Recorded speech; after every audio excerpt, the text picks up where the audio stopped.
Մենք այսօր խոսելու ենք Ռուսաստանում մարտի 1-ից ուժի մեջ մտած օրենսդրական փոփոխություններից, որոնք կարող են ազդեցություն ունենալ միգրացիոն հոսքերի վրա։ Տիկին Բեժանյանը կներկայացնի մանրամասներ, այնուհետև կշարունակենք հարցերով, խնդրեմ։ Սիրով։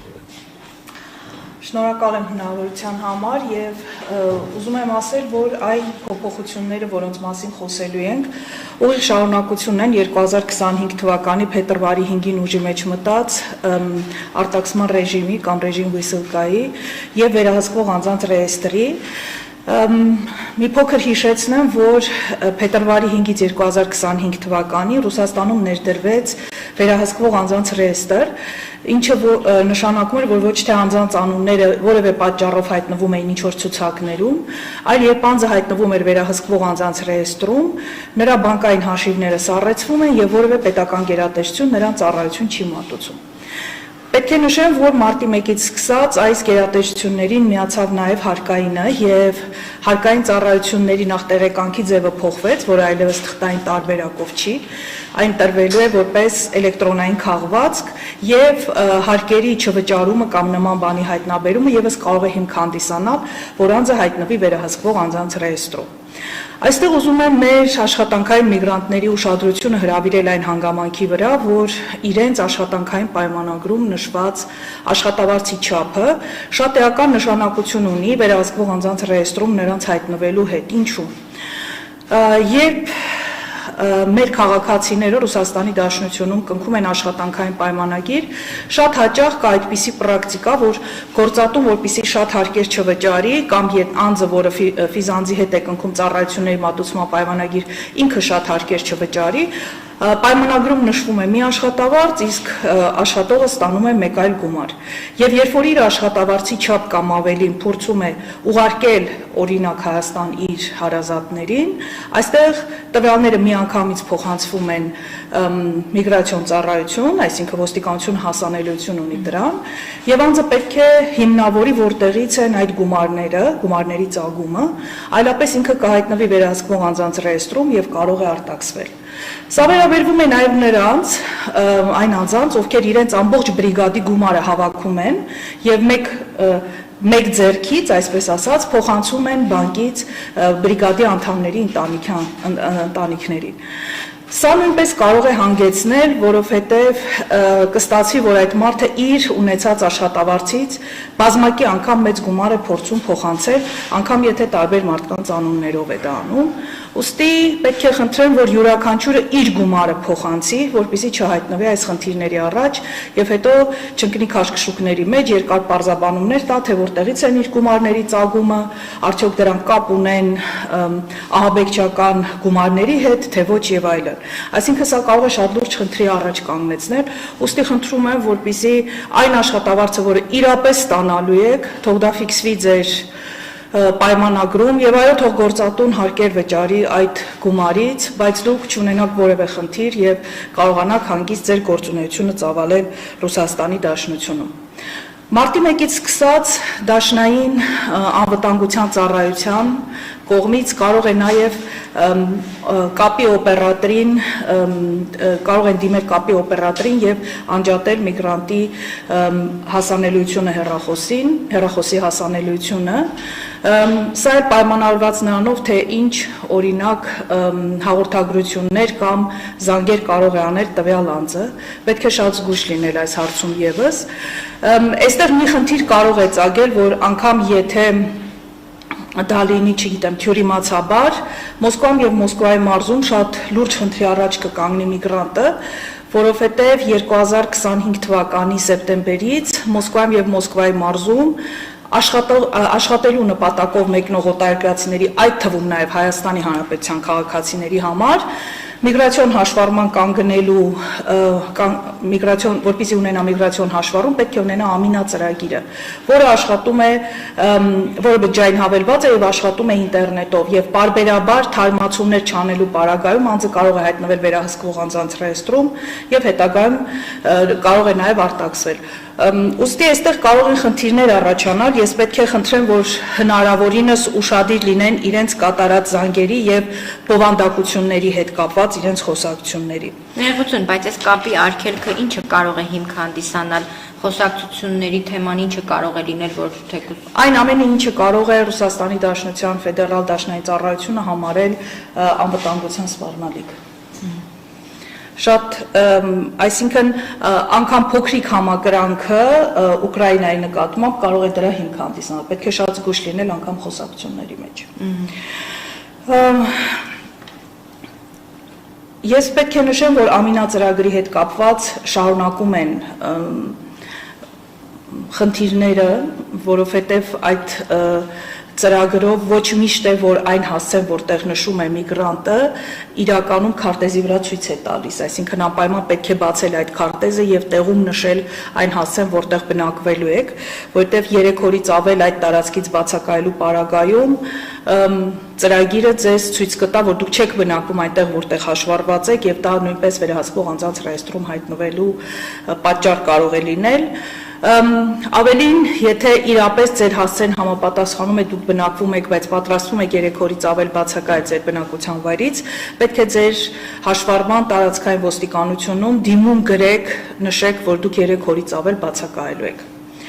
Մի փոքրիկ դրական փոփոխության մասին էլ խոսեմ, որը էլի մարտից ուժի մեջ է մտել, Մոսկվայի եւ Մոսկվայի մարզից դուրս մյուս տեղերը, եթե անձը պետք է հաշվառվի եւ տանտերը հրաժարվում է միգրանտին հաշվառել իր բնակարանում, իսկ նա պարտավոր է, եթե միգրանտը իրապես բնակվում է այդ հասցեում, ուստի բնակարանատիրոջ համար նախատեսված է տուգանք, եթե նա հրաժարվում է միգրանտին վերցնել միգրացիոն հաշվառման 5000 ռուբլու չափով, իսկ եթե այդ անձը իրավաբանական անձ է կամ պաշտոնատար անձ է, ապա այդ գումարի չափը ավելանում է, դառնում է մինչև 500,000։ Այսինքն այստեղ կարելի է նաև մեր միգրանտներին կխնդրեմ, կարելի է նաև օգտագործել այս օրենքի հնարավորությունը եւ վարձակալության տրվող բնակարանի տիրոջը նշել, որ անպայման հաշվառում պետք է անեն, այլապես իրենք եւս կարող են տուգանքների տակ հայտնվել։ Շատ լավ։ Իսկ այն փոփոխությունը, որը վերաբերում է աշխատանքի ընդունելու քվոտային մարզերում, խնդրեմ այդ մասին ներկայացնեք։ Այո, դա էլ է մարտի 1-ից ուժի մեջ մտել եւ մարզերին եւս տրված է հնարավորություն որոշել, թե իրենց մարզում ինչ աշխատանքի համար որքան օտարերկրացի կարող է ներգրավվել։ Եվ եթե այս պահին ավելի շատ են ներգրաված օտարերկրացիները, ապա գործատուն պետք է աշխատանքից հեռացնի եւ լրացնի այդ թափուր տեղերը ՌԴ քաղաքացիների միջոցով։ Այսինքն ավելի շատ նախապատվությունը տրված է ՌԴ քաղաքացիներին, քան միգրանտներին։ Եվ դա վերաբերում է բոլոր միգրանտներին, բոլոր երկրների, ոչ թե Հայաստանին կամ այսինքն Այո, չէ, դա Հայաստանի դեմ ուղղված որևէ բան չկա, ինչի մասին մենք խոսում ենք, դա վերաբերում է օտարերկրացիներին, Ռուսաստանի Դաշնության տարածքում գտնվող օտարերկրացիներին։ Շատ լավ։ Իսկ այս աշխատանքային քվոտաների սահմանափակումը որքանով իր ազդեցությունը կարող ունենալ միգրացիոն հոսքերի վրա Հայաստանից աշխատանքային միգրացիայի մասին է խոսքը։ Ես կարծում եմ, որ մենք դա մի քիչ ավելի ուշ կտեսնենք, որտեվ ընդհանրապես վերջերս ես տեսա, որ քննարկվում էր, որ հնարավոր է լավ կլինի, եթե դա չանդրադառնա ԵԱՏՄ քաղաքացիների վրա, ես հույս ունեմ, որ դա կընդունեն, եթե ոչ, ապա անպայման կունենա այդ ազդեցությունը եւ մենք առաջիկա 2 ամսվա ընթացքում, որտեղ նոր են միգրանտները մեկնելու Ռուսաստանի Դաշնություն, մարտ-ապրիլ ամիսներն ամենաակտիվն են, որ մեկնեն ՌԴ, եւ դրանից հետո, եթե այդ քվոտաները, որը անշուշտ տարածվելու է նաեւ շինարարության ոլորտի եւ ծառայությունների վրա, ես կարծում եմ, որ մենք այդ ազդեցությունը կտեսնենք։ Պետք է նշեմ, որ 2022 թվականից հետո մեզ մոտ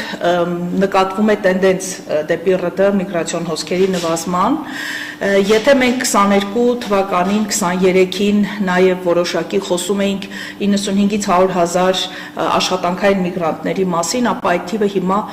նույնիսկ չի հասնում 70,000-ի, այսինքն մենք 30 մի քիչ ավել տոկոս արդեն նվազում ունենք դեպի ՌԴ միգրացիոն աշխատանքային միգրացիոն հոսքերի, բայց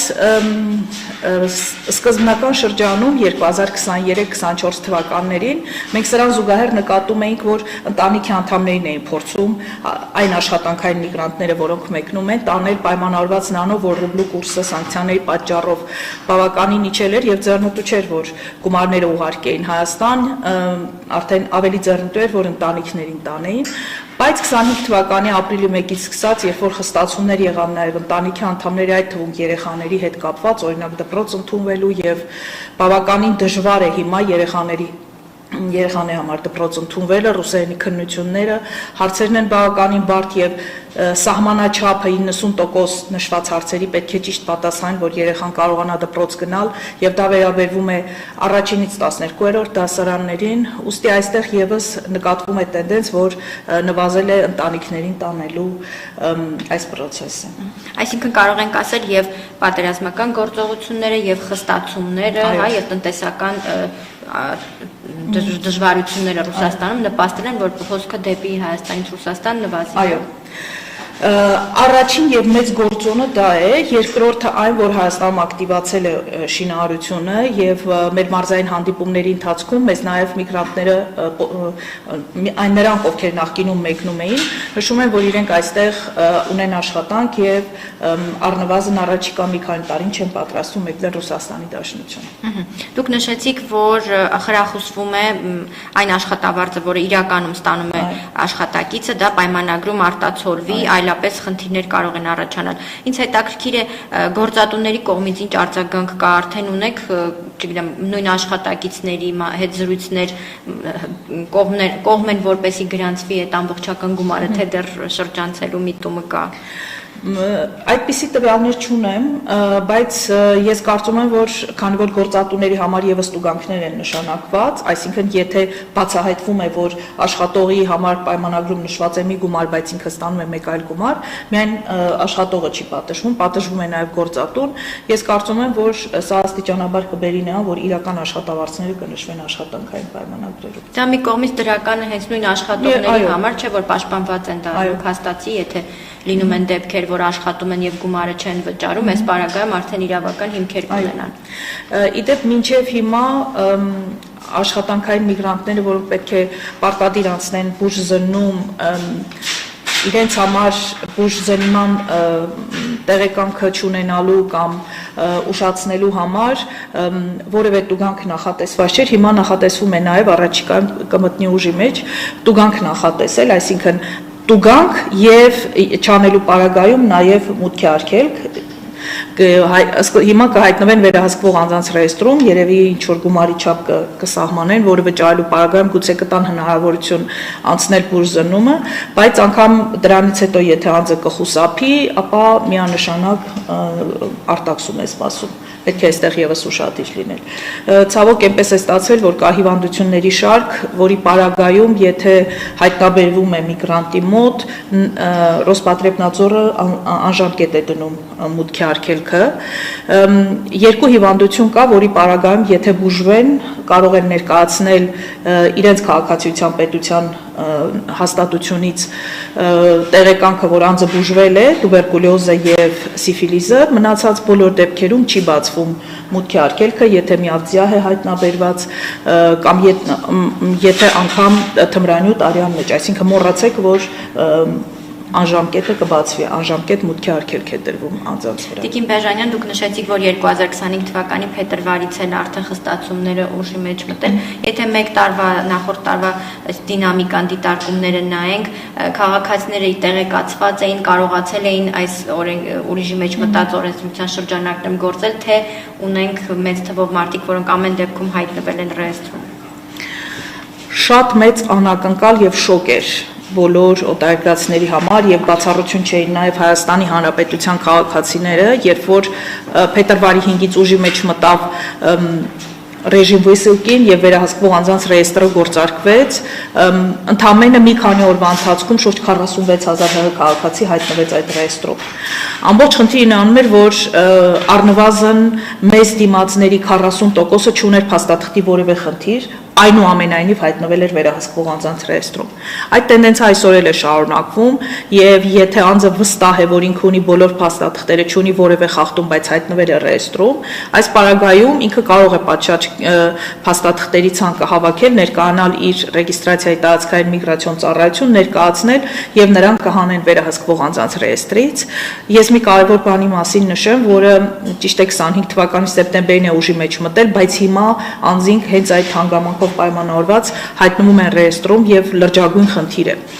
Դա այն է, որ մինչև 2025 թվականի սեպտեմբեր սահմանապահի տված սահմանին միգրացիոն քարտը ժամկետ չուներ։ Սեպտեմբերից այն ժամկետով է։ Սահմանապահի տված քարտը 90 օրով է տրվում։ Եվ եթե անձը կնքում է աշխատանքային պայմանագիր եւ պետք է երկարացնի իր ռեգիստրացիան, այսինքն ինքը 30 օրվա մեջ 90 օրով արեց ռեգիստրացիան, պետք է երկարացնի, անպայման պետք է գնա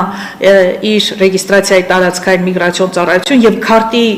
ետևի մասում, միգրացիոն քարտի ետևի մասում պետք է շտամպ խփեն։ Եթե չունենա այդ շտամպը, անգամ եթե իր պայմանագիրը 1 տարով է, ինքը չի կարող երկարացնել իր ռեգիստրացիան եւ օրինական գտնվել Ռուսաստանի Դաշնությունում։ Սա շատ լուրջ խնդիր է, ինչու, որովհետեւ շատ հաճախ ոստիկանության տարածքային կենտրոնները, միգրացիոն բաժինները տեղեկացված չեն այդ մասին, որ իրենք պետք է շտամպ խփեն, եւ անգամ Մոսկվայում, Սանկտ Պետերբուրգում խոշոր քաղաքներում մենք ունենք այդպիսի դեպքեր, երբ որ անձը գնացել է տարածքային միգրացիոն ծառայություն, ներկայացել է, որ եկել է շտամպը խփեն, չեն խփել, ինչի արդյունքում ժամկետի խախտում է ունեցել, անձը հայտնվել է վերահսկվող անձանց ռեեստրում եւ հիմա սահմանափակված է նրա գտնվելը Ռուսաստանի Դաշնությունում ու ինքը ստիպված դուրս է եկել։ Անպայման կապվեք մեզ հետ կամ մեր իրավաբանի հետ, մենք կփորձենք ձեզ աջակցել, որ ոստիկանության բաժինը, որը հրաժարվում է այդ շտամպը խփել, անպայման իրենք շտամպը խփեն, այլապես դուք Ռուսաստանի Դաշնությունում չեք կարող 90 օրից ավել օրինական գտնվել եւ աշխատանքային գործունեություն ծավալել։ Այս առումով, երբ որ վերահսկվող անձանց ռեեստրի հետ կապված խոսում ենք, 2025 թվականին շատ չգիտեմ, բուրըն տարի էր մեզ համար, շատ ծանրաբեռնված տարի էր մեզ համար, որտեղ մենք միգրանտներին հավասար աշխատում էինք, փորձում էինք հնարավորինս օգնել, դիմումներ գրել, ուղարկել իրենց փաստաթղթերը, դրանից բացի սկզբում մինչև ապրիլ, իսկ հետո նաև մինչև սեպտեմբեր ժամկետ տրվեց նախագահի հրամանագրով, որ անձինք, որոնք հայտնվել են ռեեստրում եւ ունեն որևէ խախտում, կարողանան օրինականացնել։ Իհարկե ոչ բոլորը կարողացան եւ սեպտեմբերի դրությամբ մոտ 20,000, 19,000, մի քիչ ավելի, մոտ 20,000 անձ արդեն իսկ մուտքի արգելք ուներ, հնարավոր բոլոր միջոցներով փորձել ենք եւ մենք աջակցել եւ միգրանտները իրենք դուրս գալու վերահսկվող անձանց ռեեստրից դուրս գալու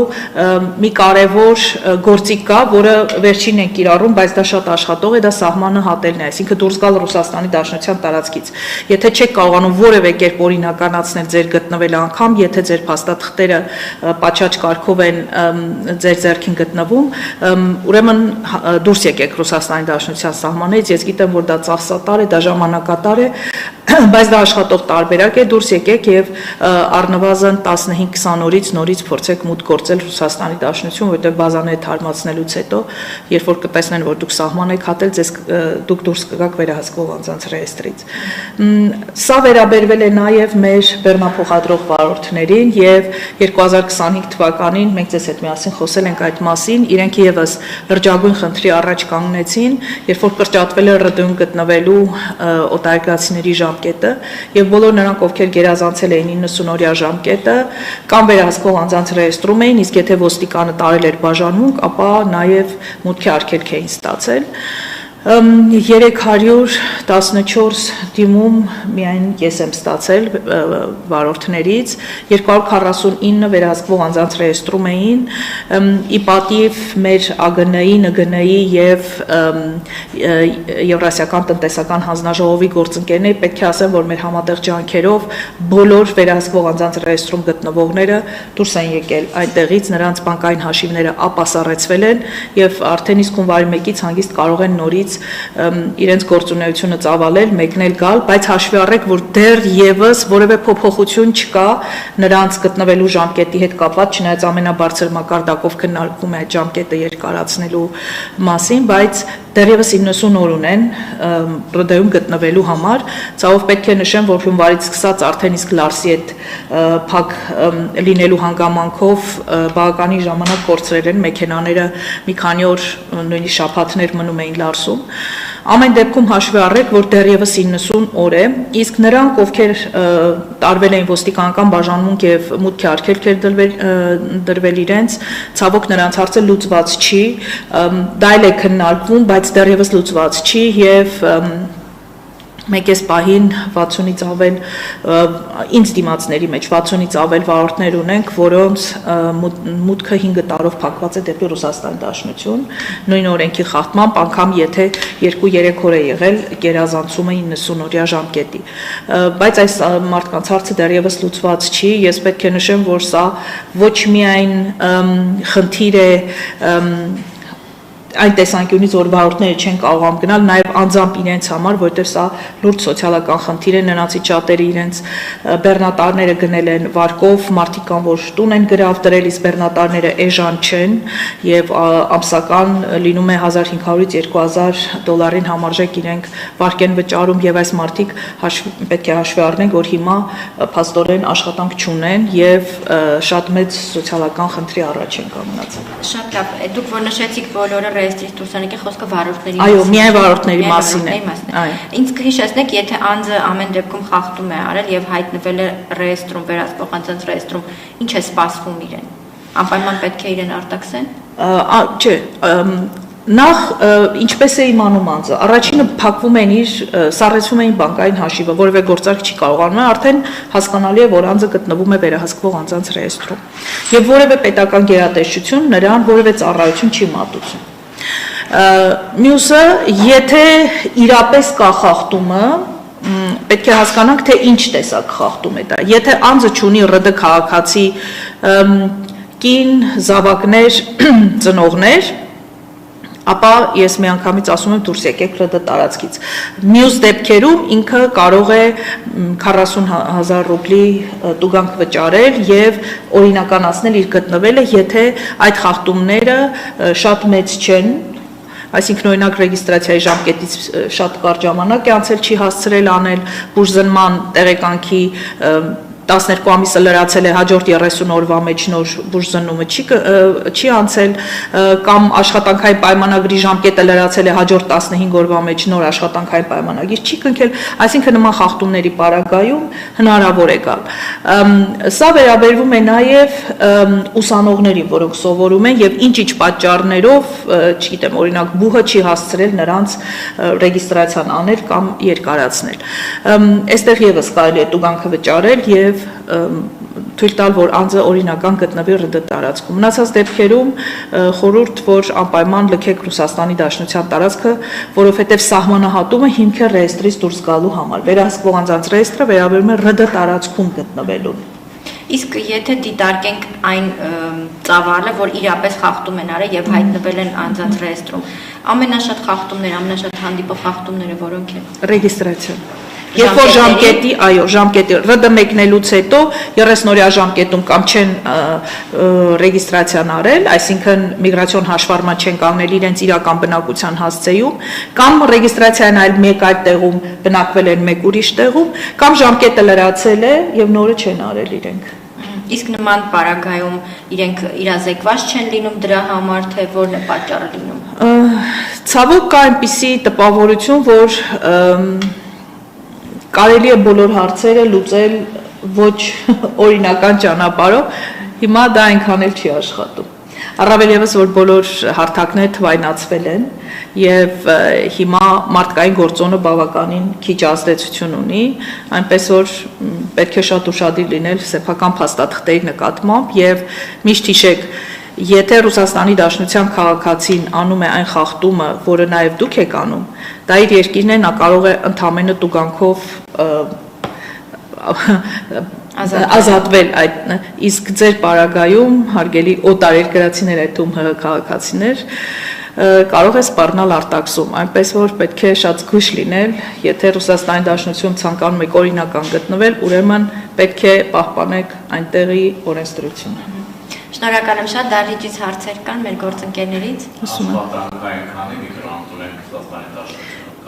Ես արդեն նշեցի մոտ 70,000, մի քիչ պակաս։ Բայց դա եղել է 100 մինչև 120,000, հիմա նվազել է։ Շատ լավ, այլ հարցեր չկան, դուք հավելելու բան ունեք։ Չէ, շնորհակալություն։ Շնորհակալ եմ շատ հանգամանալից ներկայացնելու համար։